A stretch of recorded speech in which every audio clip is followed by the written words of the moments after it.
Ladies, gentlemen, and friends beyond the binary, welcome to Step Back Tonight for today, July 20th, 2021. I'm your host, Tristan. Hello. I stream on Mondays and Tuesdays. On Mondays, I stream from noon till 2 with Mia Mulder, and it's called The Monday Discourse.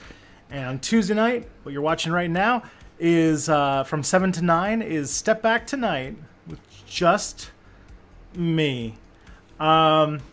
I go by he, him pronouns, and if you want to see my work, you can go to stepbackhistory.com. And if you like my work so much that you're like, man, I'd like to help that guy pay for my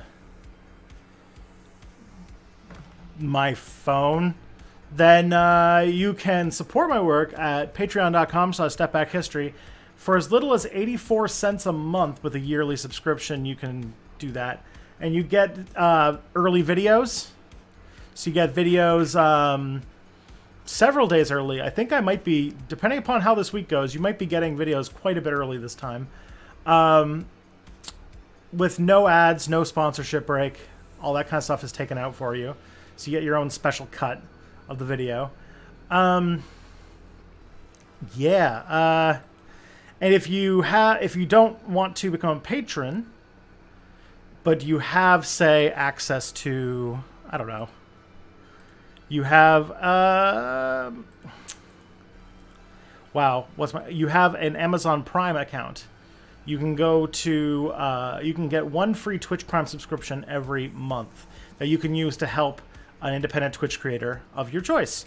And if you choose me, I'll be very grateful. But if you have Amazon Prime, you should use it on somebody that you like the work of. Or else Amazon just gets to keep your money. And Jeff Bezos uses it to go to space. So you might as well, use it as much as you can.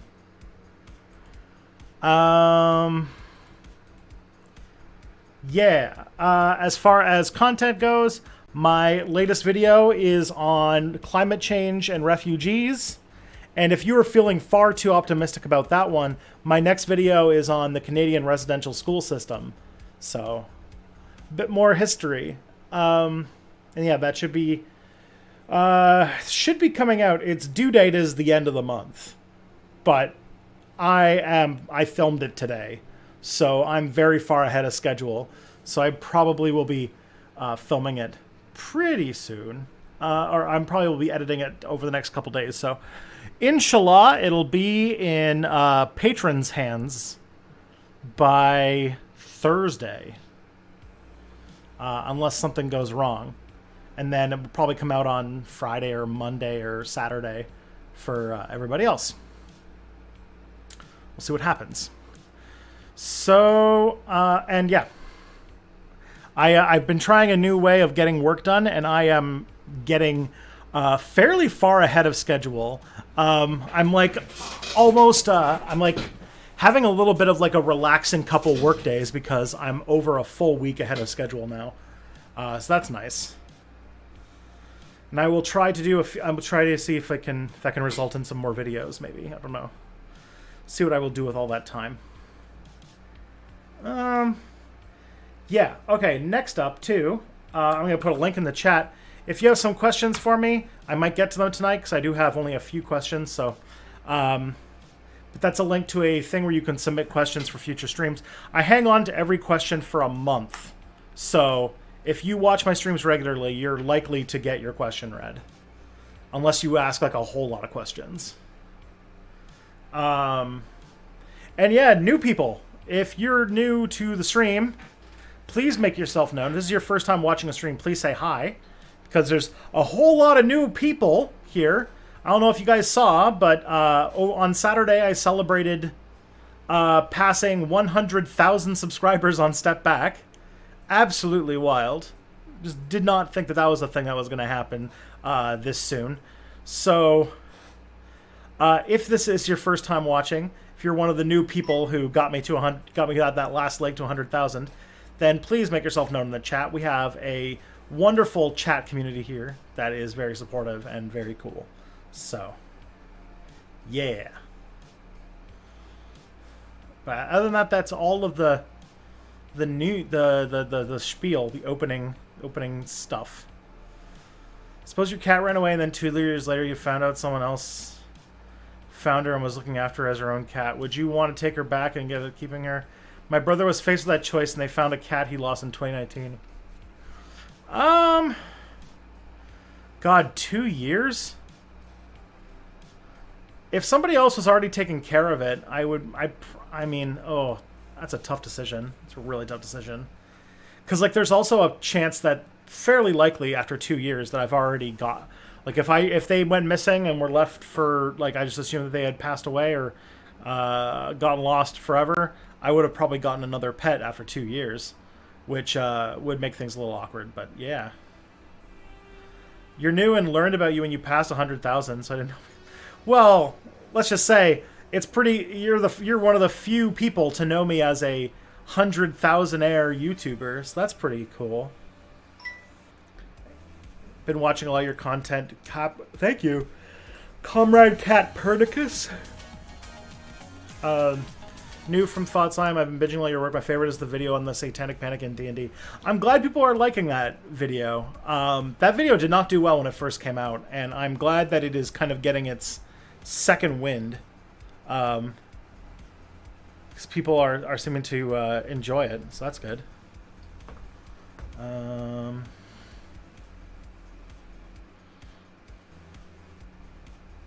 Yeah. So, yeah, let's see. I've got some news to cover, so let's go. This is a thing I'm doing now, where I start with looking at some news stories, because either I will get 2,000 questions on the same topic if there's like a really big thing going on, or there's something that I feel like talking about. And yeah, I've got 3 things to talk about. 2 news stories and a sort of reflection on a book that I read recently. So that's a thing. So the first story we got in is Stop the Shock. This is like a thing that somebody tried to send me a DM about to sort of get acquainted with, because it's a very big deal for the American autism community, I suppose. I don't know very much about what's going on here, but from what research I did today for this stream, I found out that there's a form of electroshock therapy that's used by really only one particular, or specifically at one particular hospital for people who have intellectual and developmental disorders. And it was put in front of the FDA. The FDA determined that it was torture that uses some sort of like electric device of some kind. And I guess the Supreme Court recently picked up that this is that because of jurisdictional stuff, that determining whether or not to use a medical device is really up to the states. It's not up to the FDA. And so it has been unbanned from this one place. And now, that's the thing. What about the Texas Democrats? I don't know about the Texas Democrats. I'm not following along with that right now. I can't cover every story in the world. So let's read into a little bit about it and see what's going on, shall we? School, not hospital, Judge Rosenberg Educational Center. Yeah, there you go. Okay, so let's look at this article. It's where's my browser thingy? All right. So appeal court axes FDA ban of electric shock on the disabled. The judge's 2-1 decision this week will allow the Judge Rotenberg Educational Center in Canton, Massachusetts, to continue using shock devices on its residents. So let's see. Federal appeals court in Washington, D.C. overturned the U.S. FDA ban on using electric shock devices on people with mental disabilities at a Massachusetts residential school. The judge's 2-1 decision this week will allow Judge Rotenberg's educational institutions to continue using shock devices on its residents. The center, which serves a mix of children and adults with severe developmental and emotional disabilities, has been one of the most controversial institutions for people with disabilities for the country for half a century. Okay. NBC News covered the FDA's years-long effort to try and stop the school's use of the devices. So already, there's a school using these devices.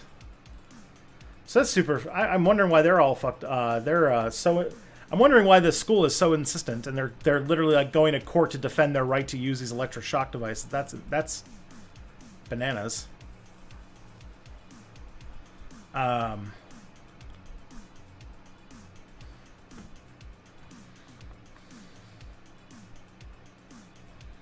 Okay, let's see.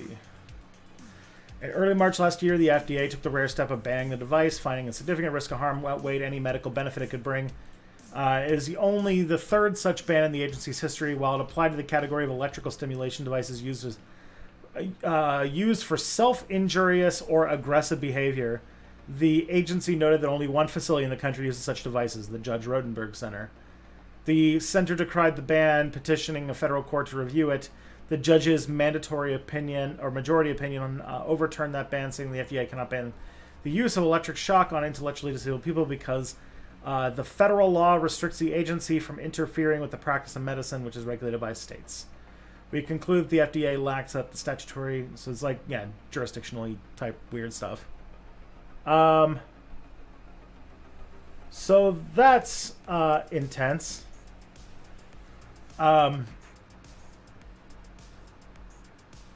Michael Flemia, the center's attorney, said that the Rotenberg leaders are content with the ruling, which will allow its workers to continue giving electric shocks to a portion of its residents to correct potentially aggressive or self-harming behavior when other measures have failed.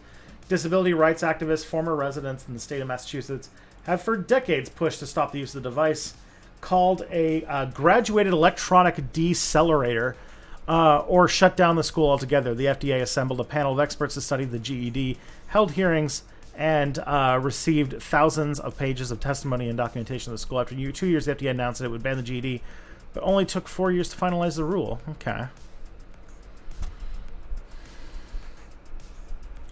Opponents to the history of scandals as examples of how the GED can be abused and why the school should be shuttered. In one case in 2002, a student was tied to a restraint board for 7 hours and shocked 31 times after he didn't take off his jacket when told to. 5 years later, another student was shocked 77 times in just one night after a prank caller instructed staff to do so. Jesus fucking Christ. So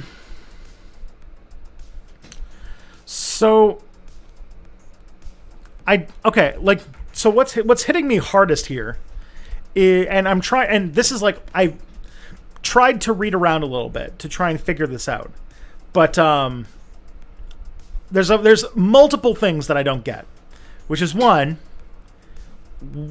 how does, because like usually when you see this kind of like abuse of people with disabilities like this, there's like, you know, it's usually like lack of funding or like some sort of like there's a puzzle piece missing here.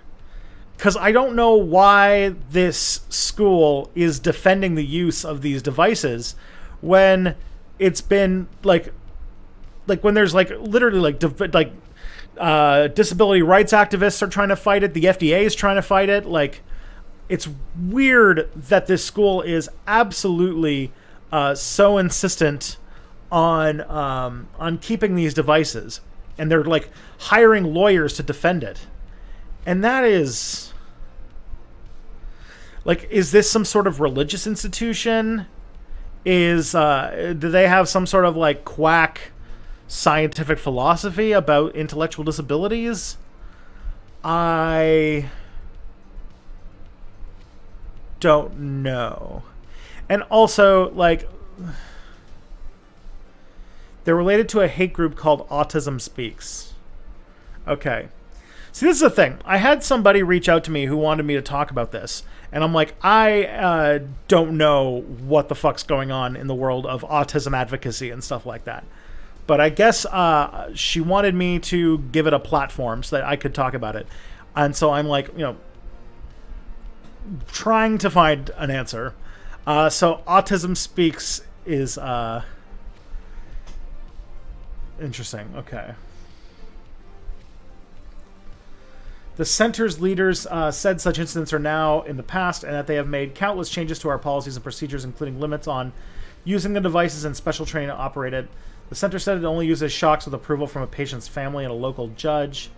Geez, okay. Flamia said that the shock treatment is necessary to prevent the patients from violent self-injury. Okay. Supporters, many of them in the center residents, say that the methods used in the center are best and sometimes last hope to address developmental aid, emotional. Like, the thing is, like, if this was the case, right, wouldn't other places use it? This can't be the only, like, organization of its type in existence. So why is like it seems non-essential. If they, like, I don't know, the fact that they're talking about it like as like one thing, that's really weird.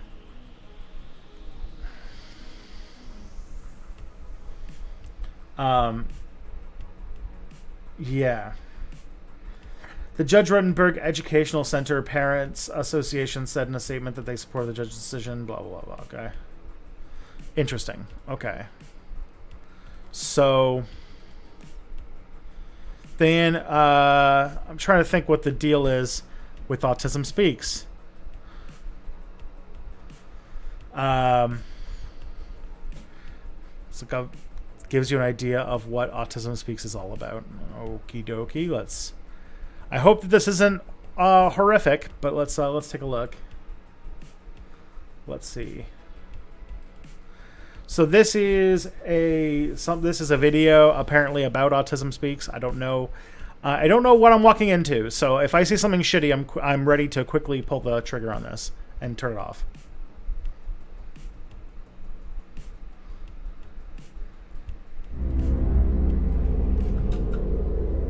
I am autism. I'm visible in your children, but if I can help it, I am invisible to you until it's too late. I know where you live, and guess what? I live there too. I hover around all of you. I know no color barrier, no religion, no morality. I don't know what currency. This is about. I speak your language fluently. And okay, so then, like, all right, I'm not gonna watch this. This is like a weird thing to do on a stream. Okay. But now I gotta figure out what's Autism Speaks this whole thing about. Cause like, why do they hold such opinions?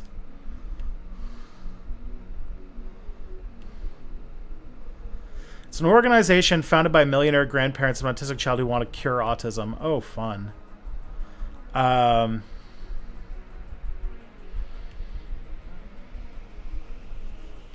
Okay.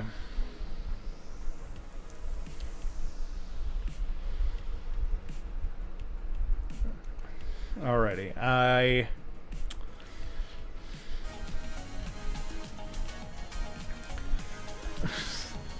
Okay, so I gotta recenter myself here, cause yeah, I don't.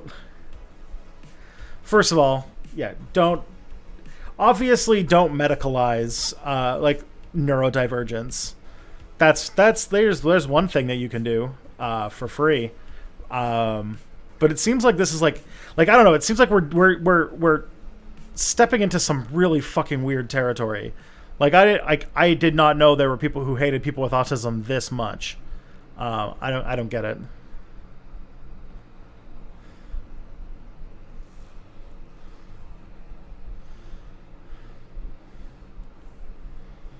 Demon possession? Oh my god. Like, I know that there's, like, the people who think that autism is caused by, like, vaccines, and that's, like, its own sort of crank stuff.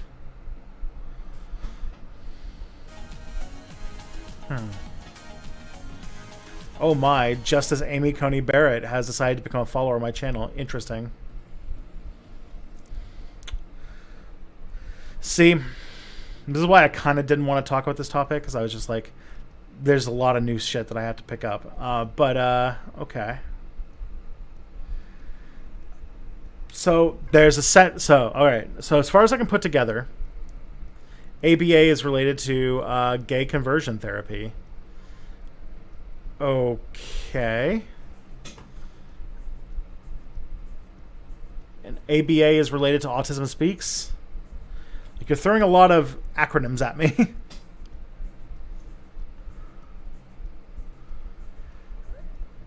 Okay.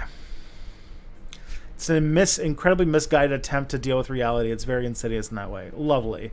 Yeah. Goddamn. Parents always fuck shit up, don't they? Well. Yeah. So the other thing that I have a link to is the Wikipedia page for this this center. So let's take a look at that and see if we can get some answers. So remember seeing here that the third sentence is about this device. Jesus, and I believe it was considered a torture device somewhere in here too.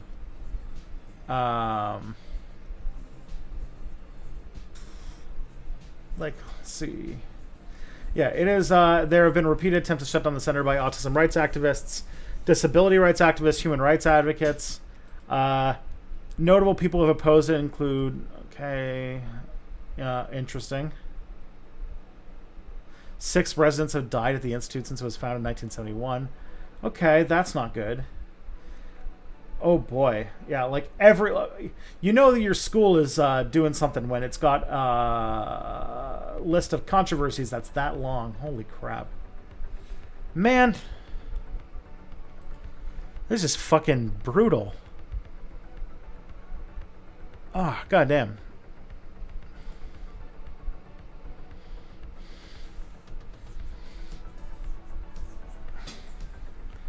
So, is Wikipedia a good source? That depends a lot, actually. But that's a very good question, because there's a lot of people who argue that it's not.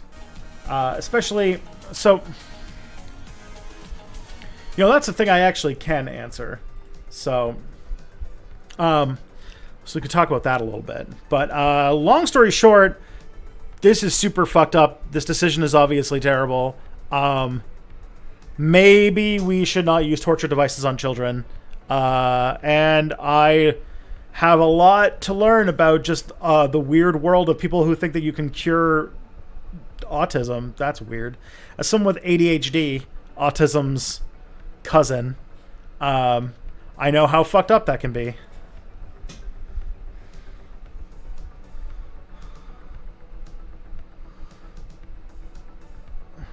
So, I guess we can get back to... So, the thing about Wikipedia as a source.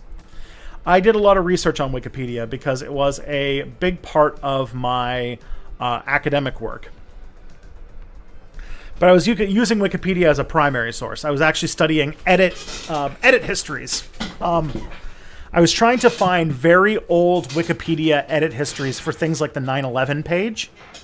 So I'll tell you this. As a person who has studied a lot of Wikipedia, who has been a teacher, who has been a teaching assistant, I will say this. So a lot of universities will say you flat out can't use it as a source.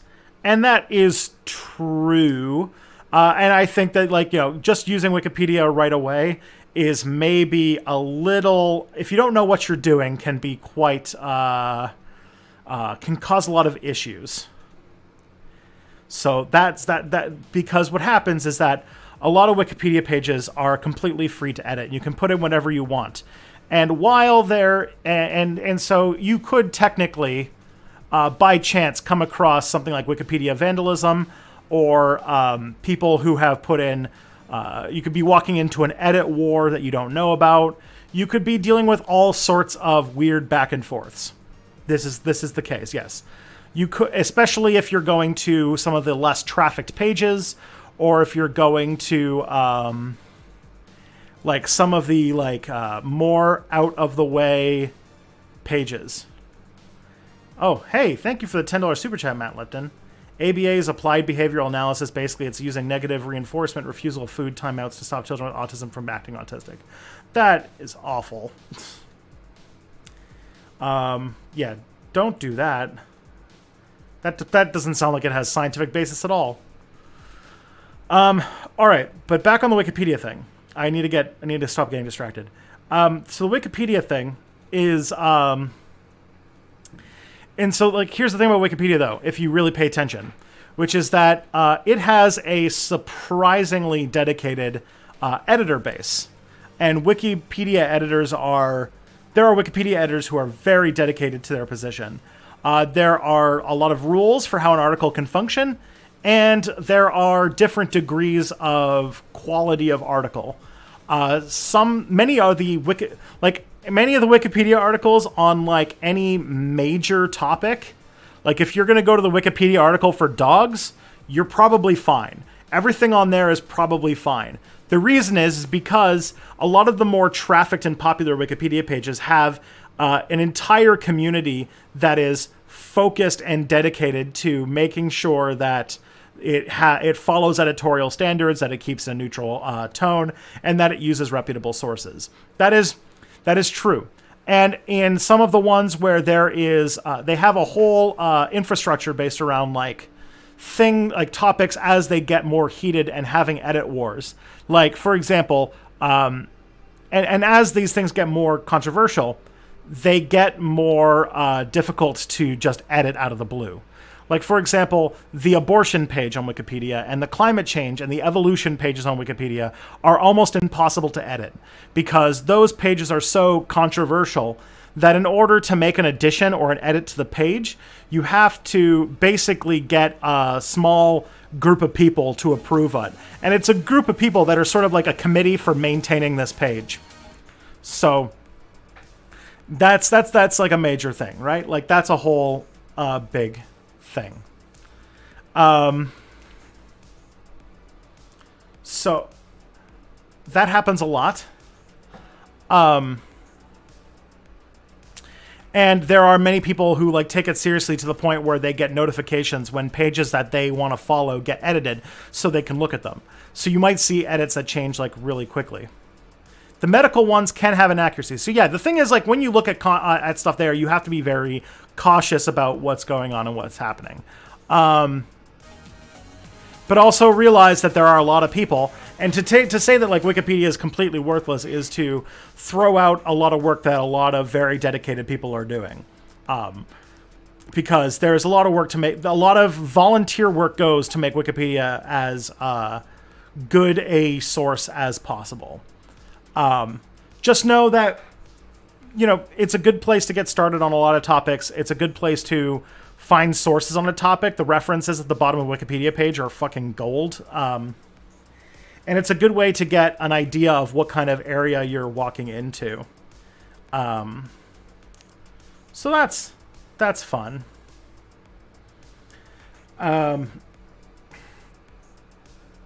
And so here's but I will tell you about one other thing, and I'll get into this. We're gonna watch a video, actually. I think that'll be good, because there is a particular incident about Wikipedia that I think is worth having a conversation about, to show you where it can go wrong and how knowledge and stuff can get very complicated. So let me just find this video.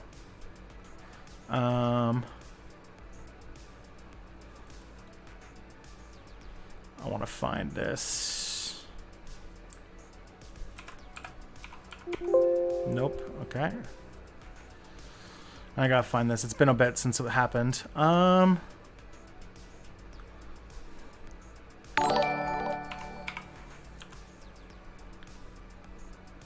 Okay, here we go. Oh, thank you, DCK Punk, for the subscription. Much appreciated. Keeping this going. All right. I feel like some people who regularly watch my stuff have seen this before, but I'll put it out here. I'll put it up here. So, this is a video that shows sort of like the kind of complex situation that happens with it. Let's see. We'll watch a nice YouTube video together. Hi there. If you don't know, my name is Xander, and this is the story of how the Mayo Clinic proceedings accidentally named a ligament of the human body after me. The Xander ligament. Allow me to explain? Buckle up, it's going to be a weird video today. For the record, I should promote this channel because Xander is a friend of mine, and Art Explains is a very good YouTube channel that hasn't been active in a while, and I want him to come back. And his stuff is very good. And he used to, every once in a while, he used to help me, punch up my scripts to make them funnier.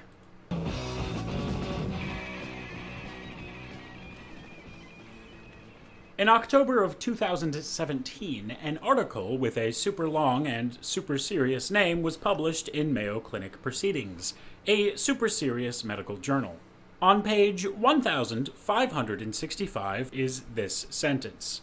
It's a bit long, but bear with me here, I promise it pays off. Pure adenocarcinomas of the urothelial tract are rare, and are distinguished by urachal or non-urachal origins. The urachus degenerates after embryogenesis to form the median umbilical ligament, also called the Xander ligament. Hey, that's me! So how in the world did this happen? In April of 2017, my girlfriend Vanessa made a random, offhanded comment about something that she was wondering. Oh, hi, you must be Vanessa. Yes, I am Vanessa. So I was just walking by, and I was wondering how you inspired me to make There's a fun twist in this video, by the way. video about the belly button. Well, it was my idea. I'm the muse here. Basically, we were talking, hanging out, and I was kind of just wondering offhandedly, where does the belly button go? Like, why do we have it? And that kind of just started the whole story of, where does the belly button go? What does it do now, like after birth? So you're a troublemaker. Yes, definitely. All right, thank you. That's Okay. all. Bye. Bye. Thanks for coming. Are you going to take your lights? Where does the belly button go? That was the question that eventually would change the medical landscape forever. Kind of. I decided to try and answer the question in a YouTube video, because it was exactly the kind of bizarre thing that I like to make videos about. After a month or two of research, I had written an episode about the internal anatomy of the human body located behind the belly button. You know, normal stuff. The resulting episode was published on June 17th, 2017. One of the things that I had researched for the episode, and honestly my primary motivation for making the episode, was a disorder called patent urachus. It's a somewhat rare and exceedingly bizarre disorder where a person leaks urine out of their belly button. Seriously, that's a real thing that can happen. As I explain in the belly button episode, before a baby is born, in order to pass urine, it actually travels from the bladder through the umbilical cord so that the mother's body can process it. In other words, there is a tube called the urachus, which connects from the top of the bladder to the inside of the belly button. Around the time a baby is developed enough to survive birth, the tube closes up and becomes a ligament instead. That's what the journal article is referring to when it says the urachus degenerates after embryogenesis to form the medial umbilical ligament. But how did my name get attached to that ligament? Well, in my episode on belly buttons, I explained that there are a few different ligaments in that area behind the belly button. The urachus transforms into the median umbilical ligament, and in the disorder called patent urachus, it opens back up by mistake, allowing a person to pee out Worst of their reaction belly video button. ever? What do you want me to say? I'm just whatever, fuck you. But then there are two relatively boring ligaments called the medial umbilical ligaments, located to either... I brought this up because we're having a discussion about Wikipedia, and Wikipedia is important in this particular video and talks about the kind of things, funky things that can happen and things that can go wrong. And it's a good video, so whatever. Side of the median umbilical ligament. Within the episode, between several bad jokes, is another bad joke. Because the names of those ligaments are so similar, I say in the episode, as a joke, that the median umbilical ligament deserves a more interesting name. Why couldn't someone name the ligament after themselves? Really? Nobody? Fine, I'll step up. It's Xander's ligament now. Here's where things get out of my control. One of my viewers, and someone that I knew via the internet but had never met in person at that point, must have agreed with my name-changing proposal. Less than a day after my video came out, he went to Wikipedia and edited the median umbilical ligament page such that it included the phrase also known as Xander's ligament. He linked to my video as the source for the fact. He did this without my knowledge, but afterwards he did tell me about it. We laughed about it. He joked that if it stayed up long enough, it might end up in a textbook. And then we pretty much forgot about it. I asked this mysterious character what he remembered about the incident with Xander's ligament and Wikipedia. When I saw that Xander was trying to rename a part of the human anatomy after himself in a video, I thought I would play into the improv aspect and yes and his joke, and what would be a more fun way to do it than a bit of harmless Wikipedia vandalism. People on Wikipedia, and I imagined especially on the scientific and especially the medical scientific areas, would probably have found it and fixed it before long, so I didn't anticipate it would do a whole lot of damage. Honestly, I just thought it would be funny. And you know what? It's been a couple years and it still is. Admittedly, Yeah, I don't know who that is. It's weird. It's weird it's weird. Yeah. I may have screwed up here by not reversing the Wikipedia graffiti. But the reference was a YouTube video that was clearly a bad joke. That could be anybody. Surely It's true. someone would fix the page without my intervention, right? Well, on September 3rd, 2017, less than 3 months after my video was released, a Wikipedia editor came along and changed the reference section of the median umbilical ligament page. But here's the thing. They didn't remove the reference to Xander's ligament. They didn't remove the link to the YouTube video. Instead, they updated the formatting of the page so that the YouTube reference looked more legitimate and in line with other anatomy pages on Wikipedia. In my understanding, a real person looked This at YouTube channel is called Art Explains. ART Explains. the Wikipedia page and didn't see anything wrong with the Xander's ligament reference, except for the fact that it looked kind of clunky, and so they ran a cleanup tool to make it look nicer. At the time, I had no idea that this had happened. For reasons unknown to me, the belly button episode ended up being my most popular video ever posted on the Art Explains channel. As of now, it's somewhere between 90k and 100,000 views. Apparently, enough people were wondering the same thing that Vanessa was wondering. How did that not get removed? Apparently, the ligament that somebody edited is like not one that really gets talked about all that much in medical literature, and also doesn't get covered much in like anatomical stuff. So it doesn't get a lot of coverage. That they ended up searching YouTube for answers. The video My answer to this anyway is that I feel like parts of the body and like scientific things have been named for dumber reasons. So why not? was given a bit of extra legitimacy because it had been seen a certain number of times. The Xander's ligament became more believable. On the 6th of March, 2018, roughly 9 months since the video was released, This shit gets much more funny though. a commenter had this to say on my belly button video. Wikipedia refers to the Xander's ligament. Wow, that's how I found this channel. I am now subscribed. When I read that comment, my pulse skyrocketed. It had been many months since I had even thought about Xander's ligament. I thought to myself, oh crap, is that still up there? I went to Wikipedia to check, and sure enough, it was still there. And it looked nice, and it looked real. Here's where I screwed up a second I'll put a time. link to his I channel didn't in fix the it. chat. At this point, I kind of wanted to see how long it would stay up there. I didn't think it was doing any harm or spreading around. What I should have done, in retrospect, was more searching on the internet to see if Xander's ligament turned up in other places. But I didn't. Months later, completely randomly, on or around August 29th, 2018, I went back to the Wikipedia article to see if it was still there. It had popped into my head, and I was curious. I figured maybe the time had come to change it back to normal. But I was too late. On August 6th, 2018, almost 14 months since the original improvement of the page, a Wikipedia editor came along and fixed the page by removing the reference to Xander's ligament and This is beautiful. I agree, the good Morty. removing the link to the YouTube video. Problem solved, right? Oh no. The Wikipedia editor was smarter than me and searched the internet to see where else the term was turning up. He made a post on a Wikitalk page explaining the drama.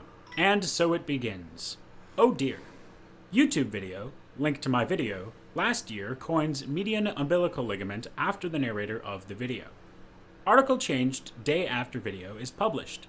Now referenced to in one published journal article. With a link to the article. I have removed the term from our article and contacted the journal's author for correction. When I saw this, I was absolutely floored. A published journal article had used my name to refer to a ligament of the human body. And not just any journal. Here's an excerpt from the website describing the journal to help you get an idea. One of the premier, peer-reviewed clinical journals in general and internal medicine, Mayo Clinic Proceedings is among the most widely read and highly cited scientific publications for physicians, with a circulation. So this just also shows that while Wikipedia is because okay, there's some ways in which I can have some talks about this, but in some ways this shows how Wikipedia can be bad, and in some ways it shows how Wikipedia can be good, and how experts still rely on it, and how when it's working well, it's very useful, and that this sort of is a little bit of injecting an anomaly to show just how widespread something like this can be. Of approximately 127,000.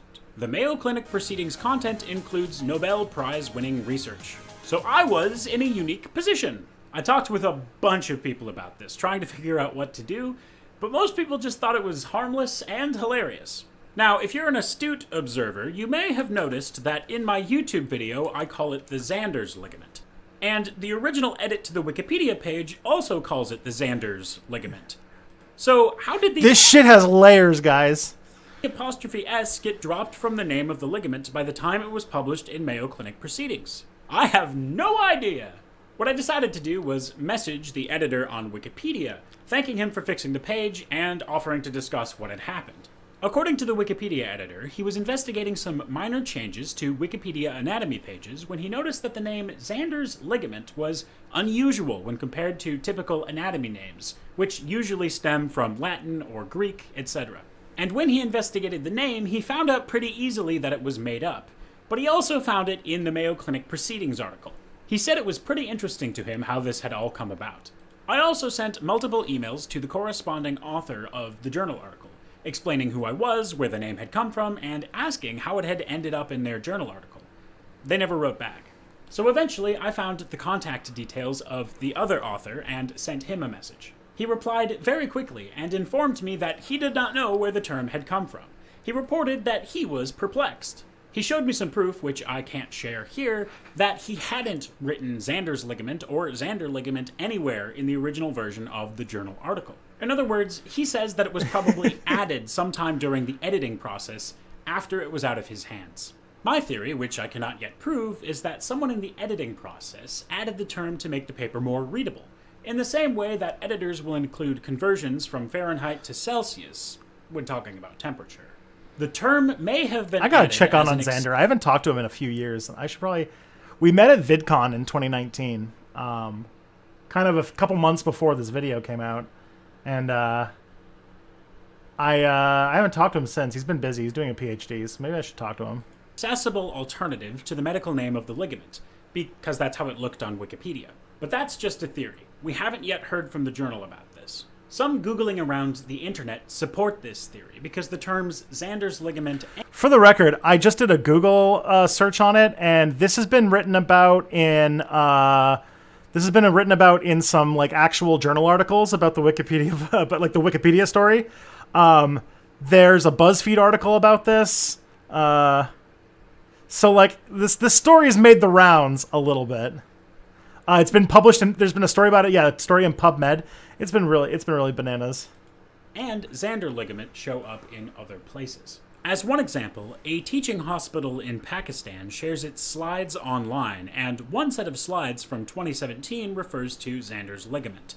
A more recent version of the slides from 2019 also include the name. I have not been able to figure out how to. Yeah, this isn't the first time I've shown this, isn't it? It also shows up in a bunch of other places, like flashcard websites such as Quizlet, and some medical wiki pages that seem to have scraped their entries directly from Wikipedia when the term was still there. And if you search for Xander's ligament on Google, the top result, for me at least, is still the Wikipedia page for the median umbilical ligament. One of my colleagues now uses the Xander ligament as an example of how fake news spreads on the internet, and why you shouldn't implicitly trust. This is my greatest achievement. I'll take it. Back to its original source. Lots of what is on Wikipedia is true, and it's a great resource, but you shouldn't assume. I would also like to emphasize that the inclusion of my made-up name for a ligament in the Mayo Clinic Proceedings Journal in no way undermines the integrity of the journal article, because it doesn't affect any of the discussions or conclusions. I haven't met the authors in person, but I have watched the video that goes along with their article, and they seem like excellent researchers with the best intentions of treating cancer. I hope that one day the mystery of how exactly this happened will be solved. That journal article has now been cited in at least 5 other places. Yes! But as far as I can tell, the use of the term Xander ligament has not spread with the citations. The author that Did I I have see contact with has Birdie's let me doodle know of that Emma he will Goldman? No, I attempt to haven't. correct any further online editions of the article to not include. Is this the technically term. you still covering the But autism print story? version of Kinda. The article was already released years ago. This is a side The moral tangent. of the story? My Wikipedia vandal summed it up best with this. Science is a social construct, and it's a thing that people are doing, and not an objective font of perfect information. Thanks for watching this very strange video. The best way to show support for these videos is to hit the like and subscribe buttons. Please also go and watch the original belly button video if you haven't. Actually, as we know, it's not the greatest thing we've ever done because we don't know who was the fancy rapscallion who was involved with this. So obviously, let's get back to our notes though. Yeah, very fun story. Sorry, somebody asked about Wikipedia as a source, and I have lots of thoughts. I actually still make the argument that it's very good. It's very it's one of the more useful websites that we have ever made, and it sort of is like the dream of what the internet should be. But yeah, should go see this picture of Emma Goldman. Let's see if we can get there. Art.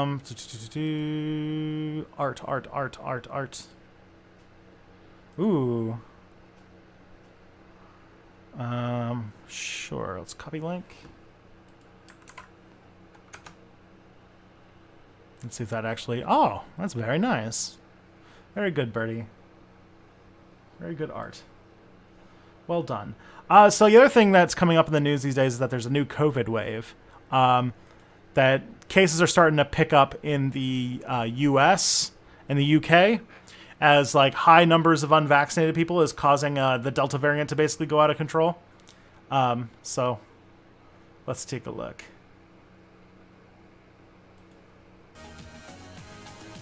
Good morning, Andrew. The number is unfortunately moving in the wrong direction as Delta is the predominant variant here in the United States. Nationally, cases are up about 30% week over week, according to the latest CDC data. Just under 18,000 now being recorded each day in the U.S. Of course, that is way fewer than we saw at the peak of this, but it's going in the wrong direction. Hospital admissions now are also rising, up 15% week over week to more than 2,000 a day. Deaths, luckily, still at the trough at about 183 per day.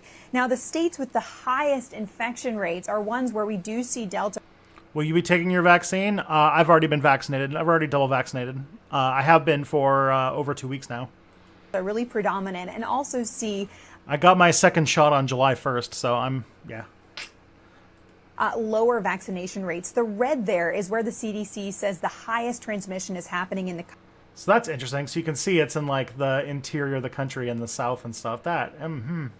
Country. States like Arkansas, Missouri, Florida is a real worry right now. Louisiana and Nevada all seeing the highest per capita case rates right now, whereas areas in the Northeast. Someone just said that a friend of yours, a few days away from being 4 years old, died. Or I think a friend of mine's a few days away from being 4 years old died yesterday from the Delta variant. It was a fever-induced heart attack. Sort of putting the pieces together on that. 4-year-old daughter. Holy shit, your friend's daughter died? Jesus Christ. I'm so sorry about that. Yeah, the thing is, like, COVID destroys the heart. And yeah, like, children can't get vaccinated yet for some reason. Science. And so, yeah, like, there's this whole thing, they're calling it, like, they're calling it the pandemic of the unvaccinated. Because, like, people who are unvaccinated are getting this disease in huge numbers and dying. And, like, almost 90% of people are dying, like, or 90% of the people who die, or even higher, like 95% of the people who are dying are unvaccinated. And it's like, oh boy, like, that is sad, like, to think that, like, This is like going to be so segregated in such a weird way. Because even if you're vaccinated, even if you catch COVID, you're much less likely to get seriously ill from it, is the thing. And some around South Dakota, also in the blue there, seeing the lowest transmission right now. Now, boosters, of course, a huge topic since Pfizer came out last week saying that it has data suggesting we need boosters. Now, the company is meeting early this week, potentially today, with U.S. health officials to discuss data around booster shots. This, as yesterday, is... Yeah, so like when we're talking about like this new wave coming through and hitting the people who are unvaccinated, a lot of people will just dismiss it and be like, oh, then that's just the, like, you know, that's just the stupid anti-vaxxers who don't like, who don't want to wear a mask and they just act like jerks. And it's like, no, it's fucking children and like the immunocompromised too. Israel coming out saying it plans to offer booster shots to folks who are immune compromised after the data there, which is what Pfizer's relying on, suggested that the people who were vaccinated first and also folks who have weaker immune systems are the ones that are seeing more infection. Guys? So, Meg, but just to be clear here, we're still talking about the unvaccinated that are primarily... People who are getting vaccinated or getting sick too. Yeah, like getting the vaccine doesn't make you 100% immune. It just makes you more immune. So it's less likely that you'll get it. And if you do get it, it's less likely that your symptoms are going to be bad. So, but even even with I think against the Delta variant, even our vaccines are a little bit less effective, but the fact is like the idea is that vaccines work because once you increase the immune response of the population in general, the disease can't spread, and when the disease can't spread, it eventually dies out. That's how vaccines are supposed to work. Both transmitting this and that are unfortunately the victims of this. We're not seeing massive breakthrough cases. No, I mean 99.5% of COVID deaths are in people who are unvaccinated. And so the really good news about the vaccines is that they protect against severe disease, in particular from Delta. Now, as for the rate of breakthrough cases for infection, we really don't know that quite as well because the CDC doesn't track or make public those data. But you do see that the high infection numbers are in states with lower vaccination rates. So it does track. That's where this is spreading. And is there any conversation about either surging efforts to try to get more vaccination in those states and implications for employers in those states? Yeah, that's a really interesting question. I mean, they are going person by person, door to door in some cases in these areas, focusing on the local areas that have the highest risk. Trying to get folks to get their first vaccines. That's why there was such an uproar about this talk about boosters, because there is still such a focus on getting people just to get vaccinated in the first place. You know, the question about employers, they're trying to involve them as well, because they find the more convenient you can make these shots for people, the easier it will be for them to get them, obviously. And then the question, of course, of full approval comes into play because a lot of employers are squeamish about requiring vaccinations of an emergency use authorized vaccine that's not fully approved, even though folks like Dr. Fauci make the argument there's very little difference there. Why would conservatives not benefit from a lot of people dying, especially? I mean, the thing is, though, is that it's also killing a lot of conservatives' voter base, which is going to be more concerning to them. But yeah, I mean, yeah, I guess conservatives do look at the world like fucking sociopaths. So, in terms of the amount of data we have, I know we got to run, but in terms of schedule timeline for a full approval, if one is to come, what do you think the earliest we could expect for that to be? You know, we really don't know, Andrew. Analysts were thinking that they would come this summer potentially, but we just haven't heard any signal from the FDA on this. And we know that the companies are still sending in the... I think she feel bad because she's doing this story and I think she has Invisaligns in right now, and so she's got that lisp, and it's like, oh, god damn, because like the story is really good. Rolling applications, and so we don't know exactly when the FDA is going to act on this, but there is mounting pressure, so hopefully they'll give a sign soon. Shepard Smith. Okay, so that was that. Yeah. So yeah, COVID's picking up. There's more, especially this one is much more lethal with younger people than previous ones were, and they can't get vaccinated yet. They haven't been approved for vaccines yet, so it's like, oh boy, yeah, the Invisalign struggle is real. Yeah. Oh boy. But yeah, we can't. We're not over with. We're not done with COVID yet, obviously. Next is I read this wonderful book called How Fascism Works that I wanted to talk about a little bit. Let's see if I can. Hey, Emma. Let's see. Go to my Goodreads so we can get a nice little picture of its cover, I guess. Let's see. Where are the books I've read this year? Probably should have made some more notes on this book, but yes. Okay.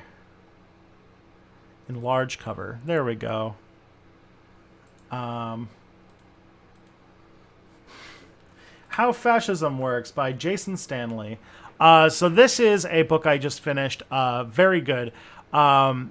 Basically is a chapter by chapter discussion on various functions of how fascism comes to power, what fascism implements, and how it exploits different things to basically put dictators into power. Do I still have a P.O. box? Yes, I do. It's on the About tab on my channel. On my channel page. Yeah. Okay, so How Fascism Works looks into essentially, like, it had like one of the best like one sentence definitions of fascism that I think I ever got, which is that it's a hyper nationalist ideology based on creating by using society's hierarchies and sees the nation in the embodiment of a single person, like a dictator. And but chapter by chapter, this book goes through different topics about like how fascism tends to lean on a perceived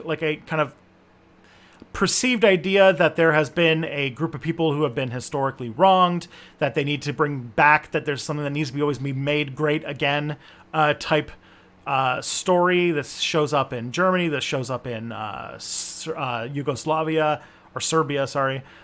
This shows up in like Trump and all this stuff, and it's really that's really good. It also goes into a long discussion about how fascists try to enforce hierarchies wherever they are, including things like patriarchal gender norms and income and like social stratification, like economic inequality, and how economic inequality tends to create the conditions that exacerbates it and stuff like that, and creating a them. Couldn't you apply that to some communist dictatorships? Yeah. You could definitely. There's definitely some aspects of this to, like, say, Stalin, for example. But even so, a lot of times communists, like, fundamentally their idea is about progress and moving forward, while fascists, hey, great Scotty15, thanks for the subscription. While fascists at their core are still preoccupied with the need to return to some fictional previous past. And the idea of like a historical wrong that needs to be righted by using violence is still pretty big in the like fascist, is pretty like core to the fascist ideal. And yeah, I maybe I'll talk about this more next week, because I'm already an hour into the stream, so I want to kind of get to questions and chat. But maybe I'll talk about this more next week when I can like write some notes. But yeah, this was a good book and I recommend it. I know that's not like the coolest take, but yeah. Okay.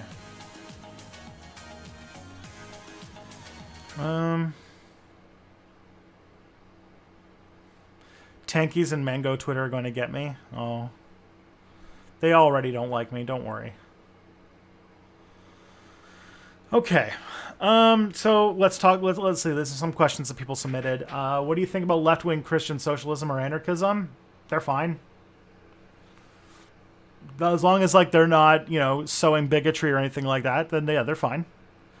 There's, if anything, they are the most legit Christians. I can't see how you can become a Christian and not be an anarchist or a communist. So, that's my take. Yeah, I don't know what Mango Twitter is. That's a new one for me.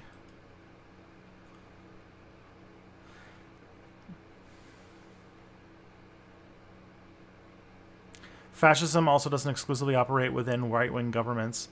I mean, there is a right... Like, the thing is that there is aspects to fascist ideals that are extremely based in things that are right-wing and conservative.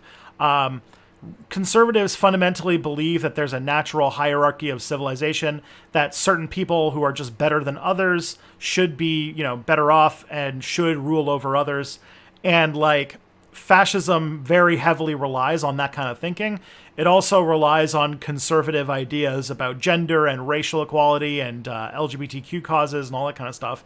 And fascists gravitate towards that as well. So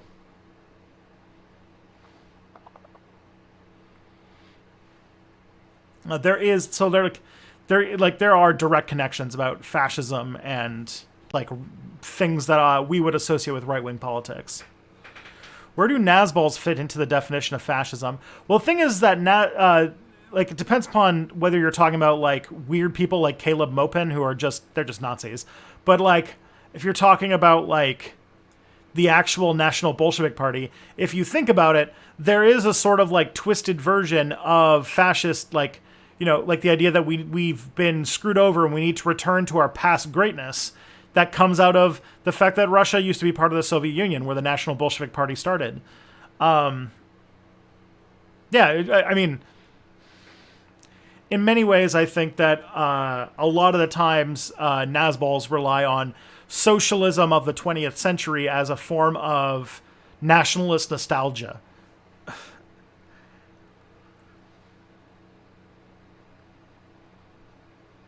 Did I ever make a video on Pol Pot? No, I have not. Very interesting, though, because he is the communist dictator that the U.S. propped up.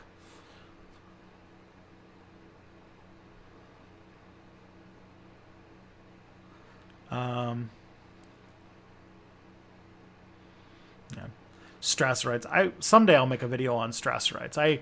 I've been floating it to my patrons for a while on my like poll about what video to talk about beefsteak Nazis and like Strasserism and the sort of like attempt to co-opt the left into fascist movements that's been happening in 2020, and talk a bit about Glenn Greenwald and Matt Taibbi and Jimmy Dore and Peter Coffin and like all those people who are like, hey, what's the new way to go left?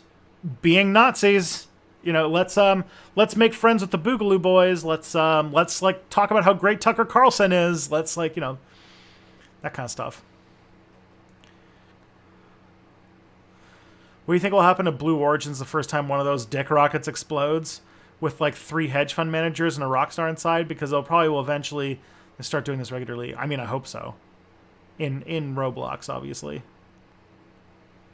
Matt Taibbi, he's a like anti-woke, quote-unquote socialist journalist guy.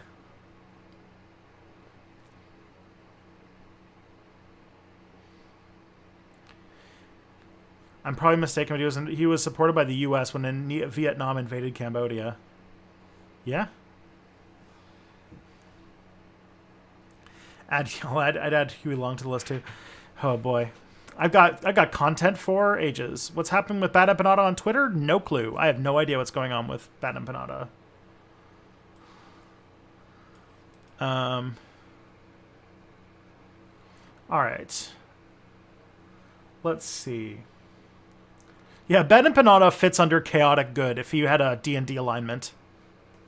Him and like what's it called? There's another guy on there, Kunta J. I think they're like both like the chaotic good YouTube or chaotic good Twitter personalities. Do you think the whole venture will collapse? It might. It definitely will get a lot of bad press if something like that happened. Yeah.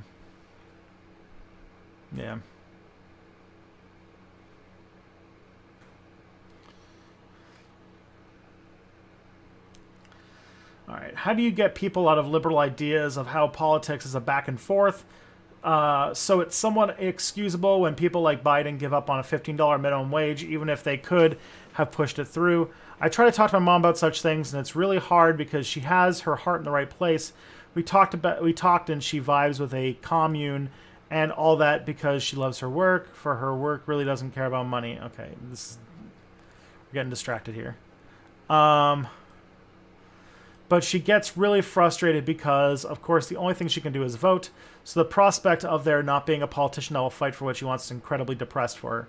Yeah, this happens a lot with older people. And I don't know what the answer is, but in many times, like, they can come all the way to understanding the problems of the world, but they will just sort of dismiss how bad things are, because to admit how bad things are would be too depressing, and they're much more concerned about their own.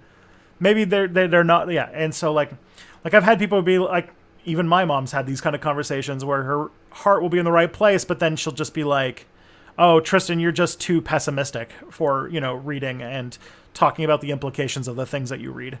I don't know how to solve that one, to be honest.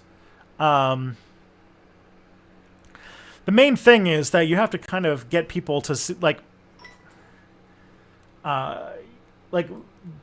if anything, you're like, in your case here, you're talking about how the only thing that you can do is vote, and like, that's the problem, and this is the problem that we're all in, is that we live in these capitalist liberal democracies where really we don't have much of a say in how things are done. All we get to do is every few years choose what, like, slim shade of right wing we want to choose to dominate us, basically. There's no actual democracy. We don't actually have any say about how things run. So, and that is really fucked up. And really, there are implications of that, which is that, like, at this point, we are way closer to guillotines than we are, like, major change coming from the people that we have in charge. And if there is no engine for social change, like good social change, then it doesn't mean that, like, the desires of people just get subsumed and they never go anywhere ever again. They like this causes tension that will eventually snap, and when those tensions snap, those are the periods in history where a lot of people end up being beheaded. But to then be like, I don't understand the motivated reasoning of, like, then let's just fucking deny that any of this is happening, because to think that, to look at the world accurately makes me sad. And it's like, you got to be pretty fucking privileged to think of the world in that way.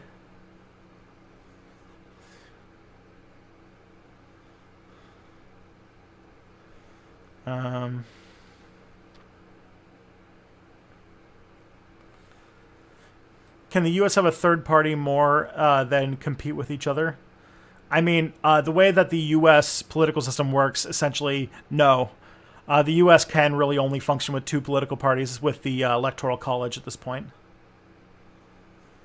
Any takes on the potential Canadian federal election? How do you see that turning out? At this point, probably a Liberal majority. If it happened, like, now, it's probably not going to happen, though, until, like, later this year at the earliest.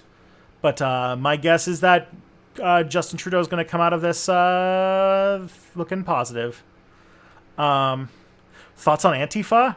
Antifa? It's good. It's based. Yeah. +1. Always good. Antifa. If anything, everybody should be Antifa. Everybody should be anti-fascists. Fascism is the fucking metastatic cancer of politics.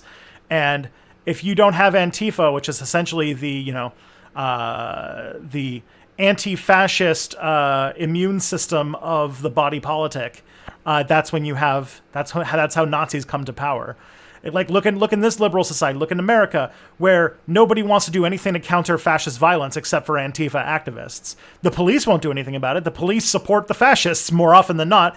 So you have to really being anti-fascist and being active in your efforts to fight fascism wherever it rears its head is not just like a good thing. It is a moral obligation for all human beings who value human life. So that's my thoughts on Antifa.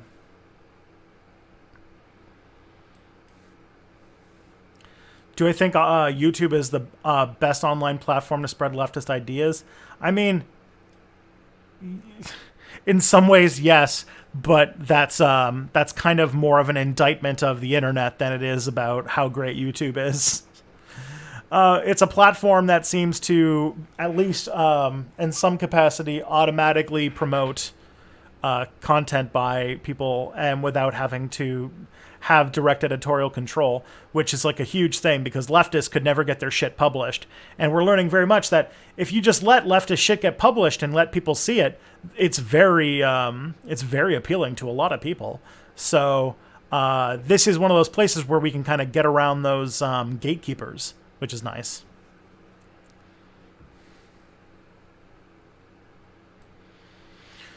Why do liberals in Canada do just well enough to maintain control despite whatever happens to them? Because Canadians in general are very weak. They are very afraid of change. They're afraid of a lot of people don't like the Conservatives, and they vote strategically. And the Liberals have done a lot of work to make Canadians think that if you don't vote for the Liberals, then the Conservatives will win and make everything worse. So there are a lot of... Yeah. Antifa groups only formed in the U.S. recently, right? I don't know, actually.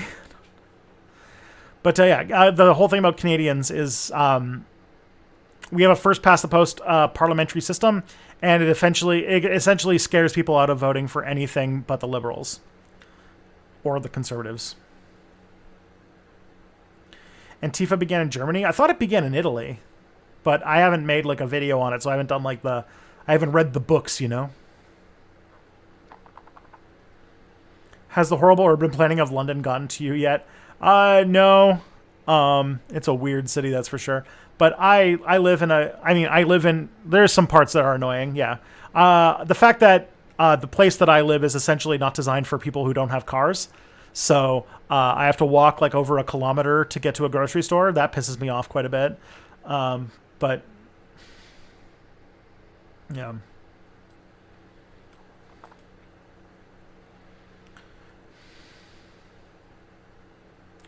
Do Bernie Bros have a chance in 2024?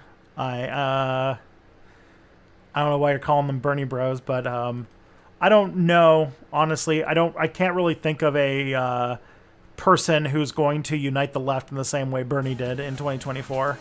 So a lot of people who got introduced to politics will have the joy of seeing a Democratic primary where everybody running sucks.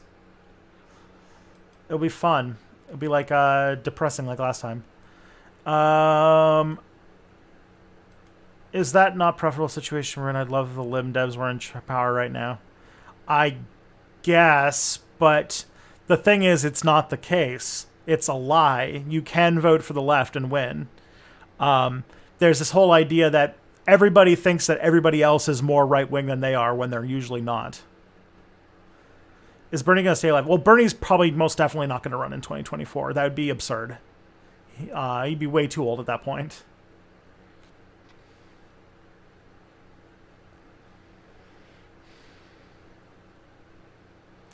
Behind the Insurrection is a good video info on Antifa. Good. I listened to that a long time ago, so I must have forgotten about it. Let's see what we got next. What UK left? Yeah, for real. Yeah, at that point, at this point in the UK are the Lib Dems now essentially your left-wing party? Like, has Labour gone so far to the right that now they've flanked the Lib Dems? If so, that's really sad.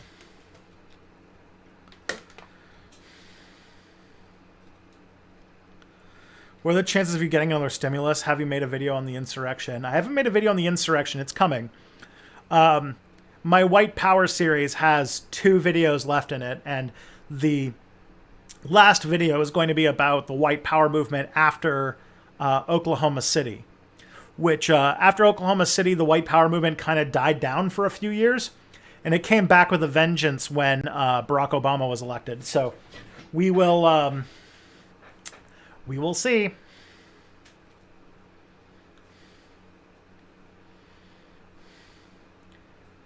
But the chance of you getting another stimulus are pretty low. I'm on it, like, what's it called? Remember, like, you guys already, your one stimulus was already, like, bargained down and, you know, taken, like, what's it called? Stripped away. So, yeah, don't expect any major piece of legislation coming out of the Biden government right now. Will Democrats actually have a primary in 2024? Won't they just fall in line behind Biden or Harris? Maybe. That is very likely. If Biden runs again, there probably won't be much of a primary. If he decides to just hand it over to Harris, I think there's more of a chance there'll be a primary. The only precedent for something like that would be the 1968 Democratic primaries, which was a pretty competitive race, I guess. But at the same time, also, that was 50 years ago, and the Democratic primaries have changed drastically since 1968. So we'll see what comes out of that. Do I think Jeremy Corbyn, UK Labour leader in 2019, was anti-Semitic? No. Nope. I have no reason to believe that at all. What's my opinion on the insurrection? Gosh. Like the OK City bombing, yeah, that's what I'm talking about. The insurrection, I haven't, it's weird, I haven't, like, taken the time to, like, literally, like, articulate what it, I mean, it was an attempted coup. It was an attempted right-wing coup. But it failed due to incompetence. And then the months following have been the Republican Party, and especially Trump and sort of like the Trump right, have been scrambling to try and throw any sort of like obfuscation in place to convince people that they didn't try to do an illegal coup of the government. If Means TV asks for another season of your videos on their site, if Means TV ever actually asks for my another set of my videos, I'll just give them every video I have. Honestly.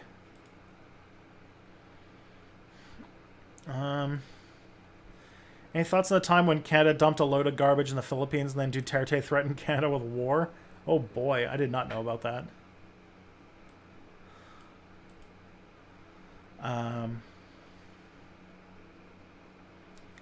Fairly new to being a SOCDEM. I just wish to know if anarchy does have some form of order. I've been curious lately.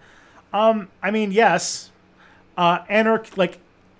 Anarchism does not mean that there is absolutely no organization of society. That would be absolutely absurd. That is the absurd extremes that anti-anarchists tend to say. But anarchism is about the idea of organizing society without the state necessarily, without having countries, but basically organizing through other forms of human structure. And the idea behind them is that whatever structure we use to kind of organize and, coordinate our efforts would be based on being as voluntary and non-hierarchical as possible. So instead of having like states that run everything, you would have, lots of confederated, like a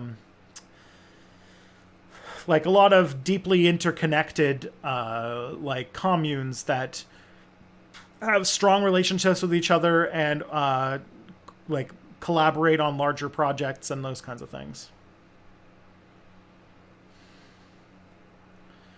I think there's a perverse kind of American obsession with the fact that Trump always gets compared to Hitler. Like, I think Trump is much more similar to someone like Putin, but American libs always compare him to Hitler. Yeah. I mean, Hitler's just the most well-known fascist, right?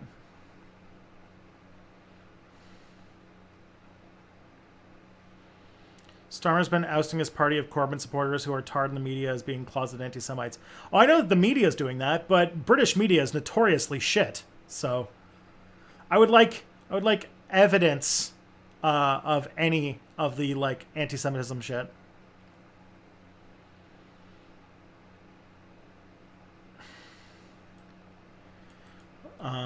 Let's see.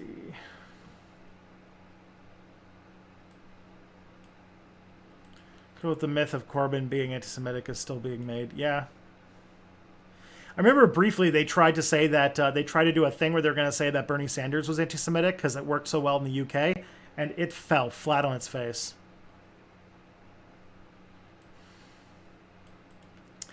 anti-Semitism in Western countries, like when done by like a lot of accusations of anti-Semitism these days in specifically in like mainstream media and with right-wing politicians is usually evangelicals accusing Jews of being anti-Semitic, which is just fucking wild. That's the state we got to at this point. What would happen to welfare under anarchism? Like, what do you mean like by welfare? Like, you mean just like government programs and entitlements and stuff like that? First of all, we'd probably try to move away from we'd probably try to move to some sort of moneyless society, so people wouldn't really need things like checks from the government or anything like that. They would just have access to the things they need because they have a need, we have an ability, we connect those two things, because our society wouldn't be based on the profit motive or anything like that.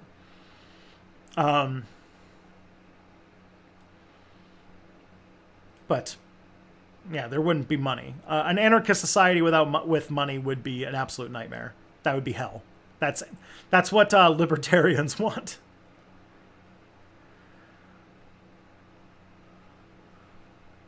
They use it against Nikki Ashton. Fun. Let's see.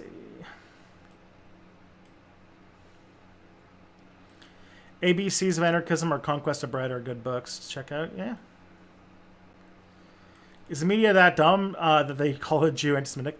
Oh yeah, because in a lot of like American vernacular and in the UK, anti-Semitic doesn't mean hating Jews. It usually means hating Israel. If you oppose Israel, you're anti-Semitic, despite the fact that that's not what that should mean. But that is the way that mainstream media tries to twist the term anti-Semitism. Meanwhile, the actual anti-Semites, the neo-Nazis, the fucking the what's it called, the alt-right and stuff like that, they get to just sail on by because now the term anti-Semitic has just been absolutely abused and distended to all hell to basically refer to any criticism of the state of Israel. To then people who actually are like, yeah, people who actually hate Jews are just being like are just like getting the pass. Nobody seems to care about them. And it's like, what the fuck is going on? Fucking liberals. They'll call...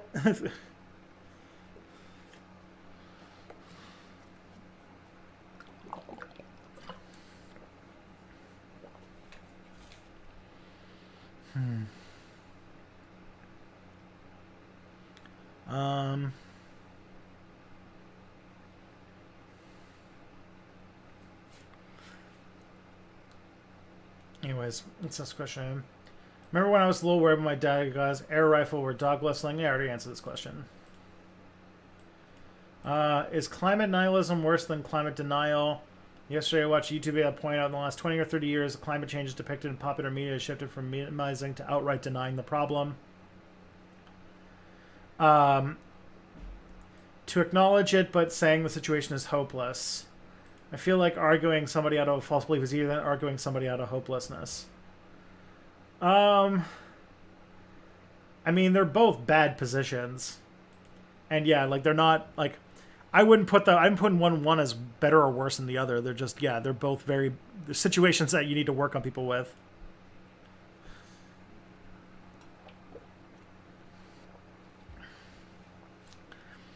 Remember when MSNBC tried to convince us Bernie saying absolutely not was secret code for lying because of BS micro gestures or whatever? Oh, fun. Yeah. That definitely, I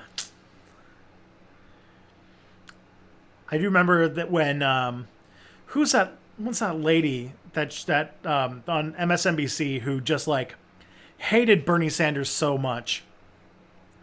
And she was the one who had the time traveling Russian hackers that went onto her blog and wrote homophobic blog posts in 2008. But like she had on her show like she brought on like a body language specialist or something like that to talk about how bad Bernie was. It was so weird. But I can't remember who that person's name is. No, not Brianna Joy Gray, no.